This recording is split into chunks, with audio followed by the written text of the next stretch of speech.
Alam nyo ba, isa sa pinaka-common na tanong ng mga magulang ngayon ay, ano bang vitamins ang maganda para sa brain development ng anak ko? Di ba kapag bata, ang bilis sila matuto, pero minsan, mapapansin natin may mga bata na mabilis makasunod, may iba naman na medyo hirap mag-focus. So bilang magulang, gusto natin lahat ibigay. Tamang pagkain, tamang vitamins, at tamang guidance. So sa vlog natin na to, hindi lang basta listahan ng vitamins yung ibibigay ko. I-explore din natin ng malalim bakit critical stage yung brain development habang bata pa. Aalamin natin kung anong nutrients ang talagang may evidence para sa learning, focus, at memory. Tapos, share ko rin sa inyo yung mga sample vitamin brands na available sa Philippines na may importanteng components tulad ng lysine, DHA, B vitamins, iron, at iba pa. Guys, before tayo magpatuloy, make sure na tapusin nyo yung video na to kasi sigurado ako na marami kayong matututunan dito. Huwag nyo rin kalimutan na mag-subscribe at i-click ang notification bell para updated kayo sa mga susunod na uploads ko. Ako nga pala si Jasper, isa akong licensed pharmacist. And disclaimer lang, this vlog is for educational and informational purposes only. Hindi ito pamalit sa professional na advice o payo, diagnosis o gamutan ng isang licensed doctor. Iba-iba kasi yung condition ng bawat tao kaya mas maganda pa rin magpatingin sa doctor para sa tamang medical advice. So dito na tayo agad sa pinaka-exciting na part, yung breakdown ng nutrients na crucial sa brain development. So unang-una na dyan yung vitamin B complex, like yung vitamin B1, B6, B12, yung folate, para sa brain development ng mga bata. Kailangan para sa energy production, neurotransmitters, at memory function. Pangalawa, yung vitamin A,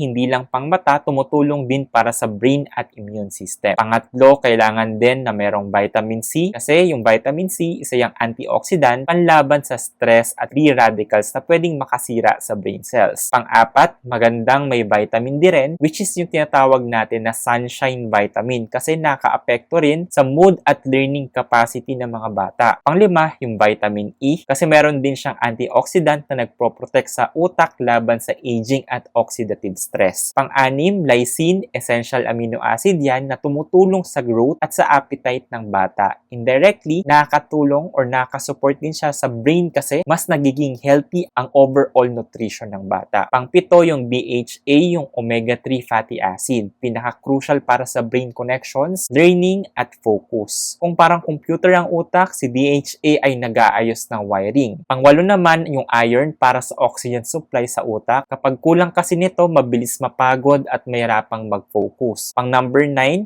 yung zinc tumutulong sa brain signaling, learning, at behavior regulation. And then pang 10, magnesium para sa relaxation ng nerves at good sleep na kailangan din ng brain ng mga bata. So ngayon, ano yung mga sample brands na merong ganitong mga vitamins? So ano nga ba yung mga vitamins na may mga ganitong components? So heto na yung mga ilan na sikat na brands na available sa market. So magandang vitamin yung Nutroplex kasi meron siyang lysine, iron, B complex, vitamin A na pampagana sa pagkain at mental alertness. Nutritan Plus na syrup, maganda rin siya kasi meron din siyang lysine, may zinc siya, meron din siyang CGF at taurine, good for growth at learning. Crucible multivitamins plus minerals plus lysine syrup, pampalakas at para sa pang-brain support. Propan PLC, magandang vitamins din yan kasi meron din siyang lysine, B vitamins, vitamin D at taurine. Meron din mga generic na available like yung Livit C syrup, may lysine at meron din siyang chlorella growth factor. Another generic na available sa market yung Kidovit syrup. So meron din siyang lysine, taurine at CGF. Basta marami kasing available na brands din naman sa market. Wala naman akong specific na nire-recommend na brand. Basta hanapin nyo na lang yung mga contents or i-check nyo yung content, yung label ng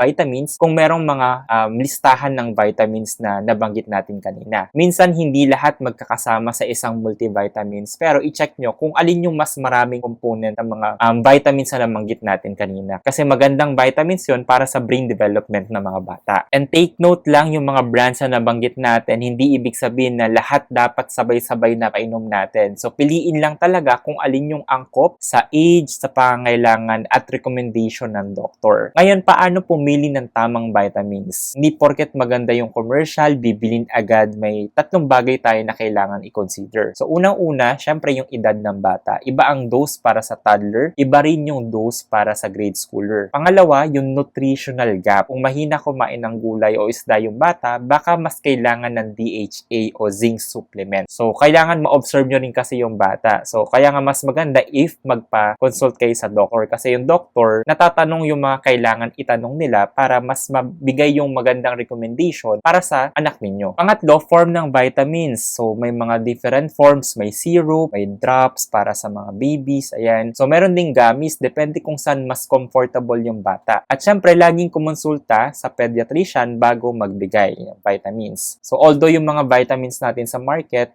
majority naman kasi sa kanila ay over-the-counter lang o yung mga gamot na nabibili sa mga butika na hindi na kinakailangan ng reseta, make sure natatanong nyo din sa pharmacist ng butika kung ano yung mas appropriate para sa anak ninyo. Pero may mga times na napapa-check up na rin natin yung anak natin. So, don't forget na i-ask na rin yung doctor kung ano yung magandang vitamins para sa kanila. By the way, yung mga vitamins na yan, multivitamin supplement lang yan. So, ibig sabihin, nagfi-fill lang yan ng kakulangan sa nutrients na nakukuha ng mga anak natin sa pagkain. Maganda pa rin na magkaroon sila ng healthy diet. So, mag-consume sila ng gulay, ng prutas, itlog, isda, at iba pang mga masustansyang pagkain. Kailangan din na meron silang sapat na tulog and meron din silang mga learning activities like puzzles, mga interactive play para mas mag-stimulate din yung utak nila. And then, syempre, physical exercise. So, kapag kulang yung mga yan, hindi rin magiging balance yung development nila. So, vitamins are support, hindi yan magic pill na pag tinake nila, tatalino na sila agad. So, ano nga ba yung importance ng brain development sa childhood years nila? So, kung tutuusin ang brain ng bata, lalo na sa first 5 to 7 years, ay sobrang active yan. Parang sponge na sumisipsip ng lahat ng natututunan, nakikita at naririnig. So, imaginein mo ang bilis sila mag-pick up ng salita, kaya nilang matuto ng kanta sa isang araw lang o kung makabisado ang cartoon na pinapanood nila. Ngayon, ano nangyayari kung kulang sa nutrients? Pwedeng mabagal ang development ng neurons, mahirap mag-focus sa klase or madaling mapagod mentally. Kaya nga sobrang importante na hindi lang basta malusog ang bata kundi nutritionally supported din. On a scientific note, ang brain ay gumagamit ng halos 20% ng energy ng buong katawan. Kaya kung hindi sapat yung nutrients, yung utak mismo ang unang maapektuhan, lalo na yung memory, concentration at mood regulation. Sa madaling salita, kung gusto nating maging matalino yung anak natin, mas maging alert at masayahin na bata, dapat kumpleto ang nutrients nila sa pang-araw-araw as much as possible siya. So to wrap up, ang best vitamins para sa brain development ng mga bata ay yung may DHA para sa brain connections, lysine para sa appetite at growth, B vitamins para sa energy at neurotransmitters, iron at zinc para sa memory at learning, plus antioxidants like yung vitamin C, vitamin E at vitamin D. So again, binanggit natin yung mga sample brands na available sa market pero wala naman tayong specific na prino-promote na brand. So as long as may mga ganong vitamins na component na kasama, so okay yon. Basta sa mga legit na drugstore kayo bibili. Kasi baka may mga fake kayong mabili, lalo na sa mga online stores. Kaya dapat maging mapagmatsyag din kapag bibili kayo ng vitamins. So hindi lang agad-agad na bili ng bili online. Although marami pa rin naman talagang legit na mga online stores. Pero syempre mas maganda if talagang na-observe ninyo if legit ba yung online store or platform na pinagbibilan nyo or hindi. Lagi rin tandaan na